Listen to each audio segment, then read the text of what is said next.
Hello বন্ধুরা, গ্রামের রান্না পিয়ালির সঙ্গে সকলকে স্বাগত জানাচ্ছি।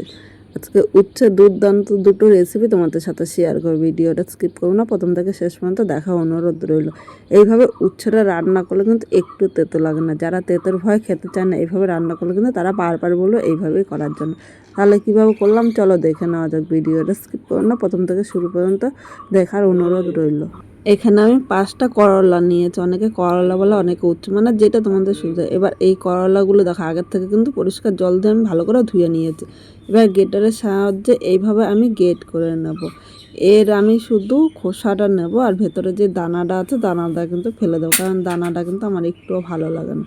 তোমাদের যদি ভালো লাগে তাহলে দানাটাও কিন্তু নিয়ে নিতে পারো। দেখো এইভাবে শুধু করলার আমি শ্বাসটা নিচ্ছি, আর ভেতরে দানাটা কিন্তু পরিষ্কার করে ফেলে দেবো। এবার দেখো পুরো করলাগুলো আমার নেওয়া হয়ে গিয়েছে। এর মধ্যে যে 2-1টা দানা পড়েছে সেই দানাগুলো আমি পরিষ্কার করে নিয়ে নেবো, কারণ দানাটা কিন্তু আমার কাছে একদম ভালো লাগে না। প্রথমে বলেছি এই দানাটা কিন্তু আমার কাছে একদমই ভালো লাগে না, তাই এইভাবে নিয়ে নিলাম।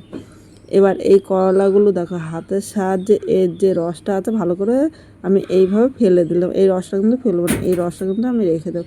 রসটা দিয়ে কী করবো এর পরের ভিডিওতে তোমাদের শেয়ার করব। এইভাবে সব করলাগুলো আমি একটা পাত্রের মধ্যে নিয়ে নিলাম। সময় লাগবে বন্ধুরা, দেখো করলা থেকে কতটা জল বেরিয়েছে। এই জলটা থাকলে রান্না করতে কিন্তু অনেকটাই টাইম লাগতো। আর এখন দেখো এই করলাটা আমি একদম জল নিগড়িয়ে নিয়ে নিলাম। চলে আসলাম মূল রান্না। এখানে কড়াই বসিয়ে দিয়েছি। কড়াইয়ের মধ্যে আমি 1 চামচ সর্ষের তেল নিলাম। খুব বেশি কিন্তু তেল নেব না, তেলটা সামান্য গরম করে নেব। তেলটা গরম হয়ে গিয়েছে। এখানে দেখো 1/2 চামচ এরকম কালো জিরা সম্বাদ দিয়ে দিলাম। কালো জিরাটা 1 সেকেন্ড ভেজে নেব। জিরাটা 1 সেকেন্ড ভেজে নিয়েছি। এখানে আমি করলাটা নিয়ে নিলাম। এর মধ্যে স্বাদ অনুযায়ী লবণ নিলাম, প্রয়োজন মতো হলুদ নিয়ে নিলাম। হলুদ ও লবণটা করলার সাথে নেড়ে চেড়ে মিশিয়ে মিডিয়াম আগুনে আমি ভেজে নেব। অনেকে তো অনেক রকমভাবে করলা রান্না করেছেন। একবার এইভাবে করে দেখবেন, দুর্দান্ত লাগবে কিন্তু খেতে। একদম মুখরোচক করলাটা রান্না করছে। যারা করলা তেঁতুর ভয়ে খেতে চায় না তারাও কিন্তু বলবে এইভাবে করে দেওয়ার জন্য। এখানে হলুদ ও লবণটা মিশিয়ে নিয়েছি। এখন মিডিয়াম আগুনে 2 মিনিট আমি ঢাকা দিয়ে রাখবো। 2 মিনিট পর এখানে ঢাকনিটা আমি তুলে নিলাম। এখানে করলা কিন্তু ভাজা হয়ে গিয়েছে। দেখো করলাটা একটা থেকে একটা গাছ ছেড়ে দিচ্ছে। এবার করলাটা একটু নেড়ে চেড়ে নেবো, নাহলে নিচে দিয়ে কিন্তু লেগে যেতে পারে। সাধারণভাবে আজকে করলাটা কিন্তু রান্না করছি। এবার এর মধ্যে আমি বড় চামচে 1.5 চামচ বেসন নেব। এখানে আমি 1.5 চামচ নিয়েছি। তোমরা তোমাদের সুবিধা মানে যতটা লাগবে সেই হিসাবে কিন্তু নিয়ে নেবে। এবার বেসনের সাথে এই করলাটা নেড়ে চেড়ে মিশিয়ে নাও। এখন কিন্তু জল দেবো না, জল ছাড়া এই মিডিয়াম আগুনে এই রান্নাটি করতে হবে। দেখো এইভাবে নাড়তে নাড়তে বেসনের সাথে করলাটা কিন্তু সুন্দরভাবে মিশে যাবে। এইভাবে আমি আরও 1 থেকে 2 মিনিট ভেজে নেব, তাহলে বেসনের কাঁচা গন্ধটা কিন্তু এর মধ্যে আর থাকবে না। আর একটা কথা, এখানে আমি করলার মধ্যে কিন্তু কোনো কাঁচা লঙ্কা বা ঝাল ব্যবহার করিনি। যারা ঝাল পছন্দ করে ইচ্ছে করলে সামান্য একটু ঝাল নিয়ে নিতে পারে। করলাটা 2 মিনিট ভেজে নিয়েছে। দেখো বেসনটা কিন্তু করলার সাথে সুন্দরভাবে মিশে গিয়েছে। এবার এই করলাটা আমি থালের মধ্যে নিয়ে নিলাম। ইচ্ছে করলে তোমরা করলাটা কিন্তু এইভাবে খেতে পারো, কিন্তু এটা আরেকটু মুখরোচক করার জন্য এইভাবে দেখো করলাটা প্রথমে হাত দিয়ে আমি চেপে চেপে নিচ্ছি। আমি হাত দিয়ে এইভাবে গোল করে একটু চ্যাপটার মতো করে নেবো। তোমরা তোমাদের ইচ্ছে মতো করে নিতে পারো। একদম নতুন করলার নতুন একটা রেসিপি তোমাদের সাথে শেয়ার করব। দেখো এইভাবে কিন্তু করে নিতে হবে। আর এইভাবে করে দিলে কেউ কিন্তু বিশ্বাস করবে না যে এটা করলা দিয়ে করা হয়েছে। করলা দিয়েও খেতে দুর্দান্ত লাগবে। এইভাবে আমি দেখো এইভাবে একটু গোল করে নিলাম। সাধারণভাবে আর অল্প উপকরণ দিয়ে রান্না করলাম। এইভাবে করলে বাড়ির ছোট থেকে বড় সবাই কিন্তু খুব পছন্দ করবে। একবার অবশ্যই এইভাবে কিন্তু তোমরা ট্রাই করবে। একবার অবশ্যই তোমরা এইভাবে কিন্তু বাড়িতে ট্রাই করবে। বন্ধুরা এখানে দেখো 5টা আমি করে নিয়েছি, আর কিছু করলা ভাজা আমি আলাদা তুলে রেখেছি। গরম ভাত দিয়ে ওইভাবে খেতে কিন্তু দুর্দান্ত লাগে। এবার কড়াইটা পরিষ্কার করে বসিয়ে দিয়েছি। এর মধ্যে আমি সর্ষের তেল নিয়ে নিলাম। এখন আমি আগুনটা একটু কমিয়ে দিলাম। এবার এর মধ্যে দেখো এই বড়াগুলো নিয়ে নিলাম। মিডিয়াম আগুনে কিন্তু এই বড়াগুলো ভাজতে হবে। বড়াগুলো এক পিঠ আমি ভেজে নিয়েছি, এবার উল্টিয়ে দিলাম। আমরা তো সবসময় কাঁকরোল একরকমভাবে ভাজা করে খেয়েছি, একবার এইভাবে ভাজা করে খাবে, দেবে খেতে কিন্তু দুর্দান্ত লাগবে। উল্টিয়ে পাল্টিয়ে মিডিয়াম আগুনেই ভাজতে হবে, নাহলে উপর দিয়ে ভাজা ভেতর দিয়ে কিন্তু ভালো লাগবে না খেতে।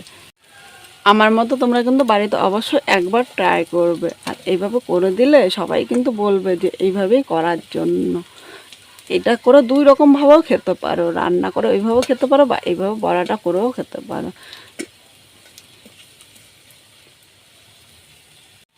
আজকে আমি যেভাবে এই কাঁকরোলটা রান্না করলাম, তোমরা যদি সেভাবে করো অবশ্য কমেন্ট করে জানিও খেতে কীরকম হয়েছে। নতুন কোনো বন্ধু এই ভিডিওটি দেখতে আসলে ভালো লাগলে একটা লাইক, শেয়ার ও কমেন্ট করো, সাবস্ক্রাইব করো, পাশে থেকো, যাতে নতুন নতুন ভিডিও আপলোড করলে সবার আগে নোটিফিকেশন আপনার কাছে পৌঁছিয়ে যায়। বন্ধুরা, এখানে বড়াটা দেখো লাল করে ভাজা হয়ে গিয়েছে। এবার আমি একটা পাত্রের মধ্যে তুলে নিলাম। খুব সাধারণভাবে বড়াটা করেছি, আর এইভাবে করে দিলে কেউ কিন্তু বিশ্বাস করবে না যে এটা করলা দিয়ে করা হয়েছে। বন্ধুরা, নামিয়ে নিয়েছি, আর এটা দেখো দেখতে যতটা লোভনীয় হয়েছে, খেতে কিন্তু ততটাই সুস্বাদু হবে। এবার এরপরে রান্না করার জন্য এখানে আমি 4টে করলা নিয়েছি। প্রথমে করলাগুলো কিন্তু পরিষ্কার করে আমি ধুয়ে নিয়েছি, কাটার পর কিন্তু আমি আর ধোবো না। এবার এরকম গোল গোল করে কেটে নিচ্ছি। আমি এরকম গোল কাছে তোমরা তোমাদের ইচ্ছে মতো কেটে নিতে পারো। প্রথমে এইভাবে সব করলাগুলো আমি কেটে নেব। বন্ধুরা, এই উচ্ছেগুলি দেখো, এই যে ভেতরে এই দানাগুলো কিন্তু আমি বেছে নেব। দেখো এই দানাগুলো একটু শক্ত শক্ত, এই দানাগুলি থাকলে কিন্তু খেতে একদম ভালো লাগবে না। আমার তো ভালো লাগে না, তোমাদের যদি ভালো লাগে তাহলে রেখে দিতে পারো। আমার মনে হয় এই দানাটা কিন্তু ফেলে দিলে বেশি ভালো লাগবে। এখানে দেখো সব কটা দানাই আমি পরিষ্কার করে নিয়েছি। এবার এই উচ্ছেগুলো আমি হাফ হাফ করে কেটে নেব। আমি আবারও বলছি, আমি যে হাফ কেটে নিয়েছি তোমাদের কাটতে হবে তা কিন্তু না। তোমরা ইচ্ছে করলে উচ্ছেটা কিন্তু এরকমও গোল গোল রাখতে পারো, মানে তোমাদের ইচ্ছে মতো উচ্ছেটা কেটে নেবে। এখানে কথা বলতে বলতে সব কটা উচ্ছে আমি কেটে নিয়েছি। এই উচ্ছেগুলো আমি এই বাটির মধ্যে নিয়ে নিলাম। এখন জল দিয়ে 2বার ধুয়ে নেব। উচ্ছেটা 2বার ধুয়ে নিয়েছি। এবার আমি উচ্ছেগুলো জল থেকে তুলে নেব। এবার জলটা এক সাইডে সরিয়ে নিলাম। এবার এই উচ্ছের মধ্যে আমি হাফ চামচ এরকম লবণ নিয়ে নিলাম, সামান্য হলুদ দিয়ে দিলাম। লবণ ও হলুদটা উচ্ছের সাথে মেখে নেব। এইভাবে হলুদ ও লবণটা মেখে 5 মিনিট রেখে দেবেন। উচ্ছেটা কিন্তু অনেকটা নরম হবে, আর অল্প তেলেই কিন্তু আপনারা উচ্ছেটা ভেজে নিতে পারবেন। এখানে দেখো হলুদ ও লবণটা মাখা হয়ে গিয়েছে। এবার উচ্ছেটা আমি এক সাইডে রেখে দিলাম। এখানে একটা আলু নিয়েছি। প্রথমে আলুটা আমি পরিষ্কার করে নেব। আলু ছোকাটা ছাড়িয়ে নিয়েছি। এবার আলুটা আমি কেটে নেব। এই দেখো যেরকম আমি পাতলা পাতলা করে আমি উচ্ছেটা কেটেছি, সেরকমই কিন্তু এই দেখো একই রকমভাবে উচ্ছে ও আলুটা যদি থাকে তাহলে দেখতেও কিন্তু ভালো লাগবে। এবার এই আলুগুলো আমি এরকমই রাখবো। এই আলুগুলো আমি ছোট করব না, কারণ উচ্ছে ও আলু একই রকম কিন্তু রাখতে হবে, তাহলে দেখতে ভালো লাগবে। আর তোমরা ইচ্ছে করলে আলুটা কিন্তু এর থেকে আরেকটু পাতলা করতে পারো। এই আলুগুলো আমি ধুয়ে নিয়ে আসবো। ওটাও পরিষ্কার জলে ধুয়ে নিয়ে আসছি। এবার চলো মূল রান্নায় যাই। কড়াইটা বসিয়ে দিয়েছি। এবার কড়াইয়ের মধ্যে আমি সর্ষের তেল নিলাম। তেলটা গরম হয়ে গিয়েছে, আর এখানে উচ্ছেটা এইভাবে মেখে রাখা, তো দেখো কতটা জল বেরিয়েছে। এবার এর মধ্যে কিন্তু আমি জল দেবো না, শুধু উচ্ছেগুলো নিয়ে নিলাম। এইভাবে যদি মেখে রাখি তাহলে অল্প তেলেই কিন্তু তোমরা উচ্ছেটা ভেজে নেবে। আর একবার তোমাদের দেখাচ্ছে, দেখো এই জলটা থাকলে উচ্ছেটা ভাজতেও কিন্তু আমার অনেকটাই সময় লেগে যেত। এবার উচ্ছেগুলো আমি তেলের সাথে নেড়ে চেড়ে মিশিয়ে নিলাম। মিডিয়াম আগুনে উচ্ছেটা ভাজতে হবে, আর খুব বেশি কিন্তু ভাজবো না। খুব বেশি ভাজলে এই রান্নাটা খেতে কিন্তু ততটা ভালো লাগবে না। তেলের সাথে নেড়ে চেড়ে মিশিয়ে নিয়েছে। এখন ঢাকা দিয়ে 1 থেকে 2 মিনিট রেখে দেবো, তাহলে উচ্ছেটা কিন্তু তাড়াতাড়ি সেদ্ধ হয়ে যাবে। 2 মিনিট পর ঢাকনিটা আমি তুলে নিয়েছি। এখানে আবারও একবার উচ্ছেগুলো নেড়ে চেড়ে নেবো, নাহলে কিন্তু নিচে দিয়ে লেগে যাবে, আর পুরো লেগে গেলে খেতে কিন্তু ভালো লাগবে না। উচ্ছেটা এখানে দেখো হাফের বেশি কিন্তু সেদ্ধ হয়ে গিয়েছে। আরও 1 থেকে 2 মিনিট মিডিয়াম আগুনে এইভাবে উচ্ছেটা হালকা লাল করে ভেজে নেব। বন্ধুরা, এখানে উচ্ছেগুলো ভাজা হয়েছে, দেখো এর থেকে বেশি ভাজবো না, আর এর থেকে বেশি ভাজলে কিন্তু খেতে ভালো লাগবে না। এবার আমি উচ্ছেটা তুলে নিলাম। কড়াইতে এখন আর 1 চামচ তেল দিয়ে দিলাম, কারণ কড়াইতে কিন্তু তেল ছিল না। এবার এই তেলটাও গরম করে নেব। তেলটা গরম হয়ে গিয়েছে। এবার এর মধ্যে আমি আলুগুলো দিয়ে দিলাম। এর সাথে হাফ চামচ লবণ নিয়েছি। এখন লবণটা আলুর সাথে নেড়ে চেড়ে মিশিয়ে আর 1 থেকে 2 মিনিট ভেজে নেব। এইভাবে আগে লবণ দেওয়াতে আলুটা কিন্তু তাড়াতাড়ি নরম হয়ে যায়। এখন কিন্তু আমি হলুদ দেবো না, কারণ হলুদ দিলে কিন্তু আলুটা ভাজার কালার চলে আসবে, তখন খেতে ভালো লাগবে না। লবণটা নেড়ে চেড়ে ভালো করে মিশিয়ে নিয়েছে। এখন আমি একইভাবে ঢাকা দিয়ে আর 1 থেকে 2 মিনিট আলুটা মিডিয়াম আগুনে ভেজে নেব, তাহলে আলুটা কিন্তু তাড়াতাড়ি নরম হয়ে যাবে। 2 মিনিট পর ঢাকনিটা তুলে নিয়েছি। এখানে দেখো আলু ভাজাটা কিন্তু অনেকটাই হয়ে গিয়েছে। আর একবার একটু নেড়ে চেড়ে নেবো, নাহলে নিচে দিয়ে কিন্তু ধরে যেতে পারে। এবার এর মধ্যে আমি সামান্য একটু হলুদ দিয়ে দিলাম। ইচ্ছে করলে তোমরা এখন কিন্তু হলুদটা স্কিপও করতে পারো, কিন্তু হলুদটা দিলে আলু ভাজার কালারটা সুন্দর হবে। হলুদটা নেড়ে চেড়ে মিশিয়ে নিয়েছি। আরও 1 থেকে 2 মিনিট আমি ভেজে নেবো, নাহলে হলুদের কাঁচা গন্ধ বেরোবে। আর 2 মিনিট ভেজে নিলে আলু ভাজার কালারটাও কিন্তু খুব সুন্দর হবে। এখানে আলুগুলো হালকা লাল করে ভেজে নিয়েছি, আর এর থেকে বেশি ভাজবো না। এবার আলুগুলো আমি তুলে নিলাম। কড়াইতে অনেকটাই তেল আছে, এখন কিন্তু আমি আর তেল দেবো না। দেখো অল্প তেলেই কিন্তু আলুগুলো ভাজা হয়েছে। এবার এখানে আমি একটা শুকনো লঙ্কা গোটা সম্বাদ দিলাম।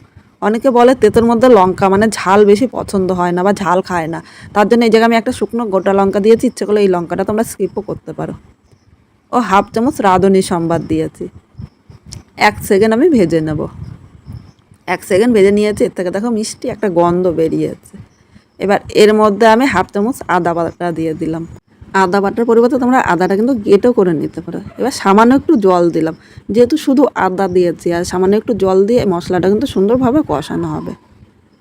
এখানে আদাটা জলের সাথে নেড়ে চেড়ে মিশিয়ে নিয়েছি। এখন মিডিয়াম আগুনে কিন্তু কষাতে হবে, যতক্ষণ না আদার কাঁচা গন্ধ চলে যাচ্ছে ততক্ষণই কিন্তু কষিয়ে নিতে হবে। এখানে আদাটা কষানো হয়ে গিয়েছে। এবার এর মধ্যে আমি স্বাদ অনুযায়ী লবণ নিলাম ও সামান্য একটু হলুদ দিয়ে দিলাম। এবার লবণ ও হলুদটা নেড়ে চেড়ে মিশিয়ে আরও কিছুক্ষণ কষিয়ে নাও। দেখো এইভাবে অল্প অল্প করে যত কষানো সুন্দর হবে তত কিন্তু খেতে ভালো লাগবে। এখানে আদাটা কষানো হয়ে গিয়েছে, আর দেখো এর থেকে তেলও ছেড়ে দিয়েছে। এবার এর মধ্যে আমি ভেজে রাখা আলু ও উচ্ছেটা নিয়ে নিলাম। এই মশলার সাথেই নেড়ে চেড়ে মিশিয়ে আরও 2 মিনিট কষিয়ে নেব। এখানে আলু উচ্ছেটা কষানো হয়ে গিয়েছে। এবার এর মধ্যে আমি উষ্ণ গরম জল দিয়ে দিলাম। অবশ্য তোমরা চেষ্টা করে কিন্তু উষ্ণ গরম জল দিতে। উষ্ণ গরম জল দিলে ঝোলটা তাড়াতাড়ি ফুটবে ও আলু উচ্ছেটা কিন্তু সেদ্ধ হয়ে যাবে, আর খেতেও ভালো লাগবে। আর ঠান্ডা জল দিলে উচ্ছে ও আলুটা শক্ত থাকবে, খেতে কিন্তু ভালো লাগবে না। খুব বেশি ঝোল দেবো না, যেহেতু আলু উচ্ছে আলাদা আলাদা করে ভেজে নিয়েছি, আর যতক্ষণ মানে সেদ্ধ হয় সেই হিসাবেই কিন্তু আমি ঝোলটা দিয়েছি। সব কিছু নেড়ে চেড়ে মিশিয়ে নিয়েছি। এখন আমি ঢাকা দিয়ে আরও 2 থেকে 3 মিনিট এইভাবেই রান্না করে নেব। 3 মিনিট পর ঢাকনিটা তুলে নিয়েছি। এখানে দেখো ঝোলটা কিন্তু অনেকটাই টেনে নিয়েছে। আলু ও উচ্ছেটা কিন্তু সেদ্ধ হয়ে গিয়েছে। আর একবার একটু আমি নেড়ে চেড়ে নিলাম। এবার তোমাদের দেখাচ্ছি, দেখো উচ্ছে ও আলু কিন্তু সেদ্ধ হয়ে গিয়েছে একদম। এবার এটা যেহেতু একটু তেতো রান্না করছে, এর মধ্যে একটু মিষ্টি না দিলে কিন্তু খেতে একদম ভালো লাগবে না।